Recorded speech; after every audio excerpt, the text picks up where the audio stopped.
The first artist that we have today, it's our pleasure to have Kevin Barnes, who has become a very good friend of ours, and it's just nice that he was able to come one day for the convention and be able to talk about his artwork. So, go right ahead. Hello. Gosh, I thought this is probably going to be more of a Q&A type thing. So, anyways, I'm Kevin Barnes. Got involved with Beauty and the Beast pretty much the night the pilot first aired. I'm one of you guys. Just fell in love with the show from the beginning, and it just inspired me artistically and just in so many ways. I think the first actual art piece that I did for based on the show was actually based on, it wasn't until the episode Walk Slowly, which was I think the first or second episode of the third season. And I did a painting based on that episode, and didn't really know what to do with it. I just did it for fun. It was one of those things where it was a kind of a quantum leap for me artistically, just because where I was artistically at the time. But shortly after that, I started learning that there were fan groups out there, people who loved the show and got together and just bonded over this wonderful show. And so I started dipping into some of the newsletters and things like that. And the first newsletter I actually got, I think it was called Pipeline. And there was an interview with a man named Ed Gross, who was at the time going to start publishing novelizations of the episodes.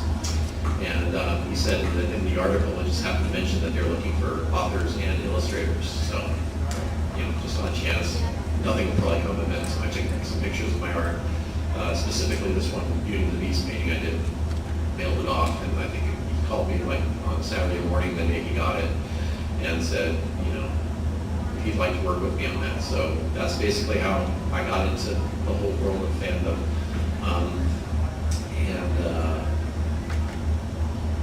I did a few of the novelization covers, and some of you may know that the novelizations didn't really get off the ground as they should have.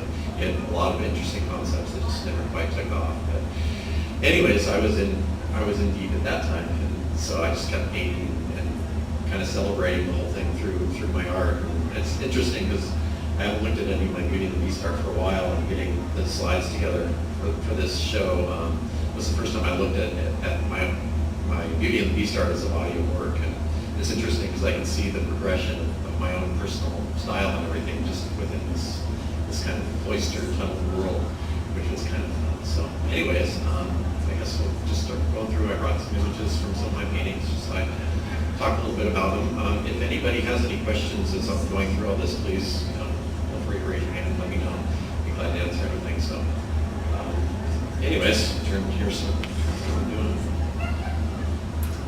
So the first painting is actually the last painting I did based on the show called A World of Our Own.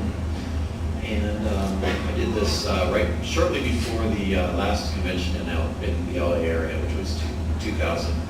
And just wanted to do a really traditional portrait of Vincent and Catherine. You work with the same themes and the same characters. You're always looking for something new to bring to it. This one I kind of wanted to just make a grand statement of the characters, the show, the relationship, and everything as I saw it at that time.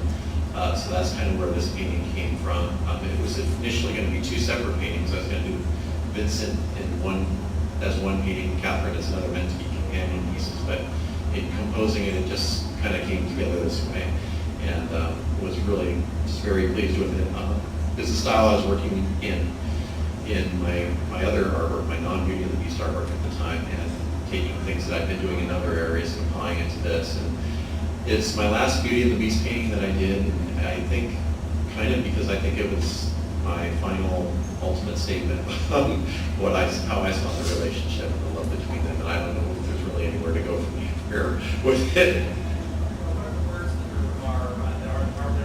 Yeah, the words are, if you saw the original painting, it was fairly readable, but the words in the background behind them, I can kind of see it. I've got the words too from the introduction to the show, the voiceovers, Vincent's and Catherine's voiceovers. Vincent's are done in kind of an old English burgundy font, and then intermingled with Catherine's, which are in more of a scripty kind of a feminine font. So that's what those were. Those that you were looking at just a moment. This was from my blue period.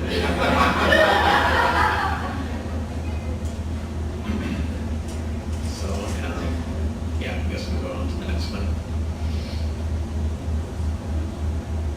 This was the painting I did for the first novelization that I just mentioned, the Cinemaker Ed Gross novelizations that were going on. This was for the book Beyond Words, Beyond Silence. It was a novelization, I believe, of the trilogy, the season 2 trilogy, the whole thing about the meltdown Paracelsus and Vincent's holding this locket that he was given, who was apparently his mother. And this was actually the second version. The first version I did, I was doing something, I tried something a little bit, I'd never done a book cover before, and was trying to do something wildly great and avant-garde. I don't even have photos of it anymore because it was just so ridiculous. But anyways, yeah, we had to jump through a lot of hoops as far as getting things approved. I know Ed Gross was in contact with Ron Coslow personally, and the whole licensing setup was just, we had to do the artwork, send it to a licensing company. If they approved it, they send it on to Republic Pictures and Ron Coslow, and it went through many stages, at any one of which it could have been rejected. This one, I think, went through first time, and they didn't have any changes. They seemed pretty pleased with it, and I was too at the time. And of course, having to leave a lot of space for text and everything, it's funny with the painting alone as it is. No, I actually never received many comments about that at all. Yeah, so just trying to incorporate as many elements from the story as I could. And this was another novelization cover. This one was actually never officially published by Cinemaker. This was like the third, what was going to be the third novel, which was Bright Spirit Descending, which was combining some of the various stories, episodes involving Father, how he started the community, and his relationship with Paracelsus, that type of thing.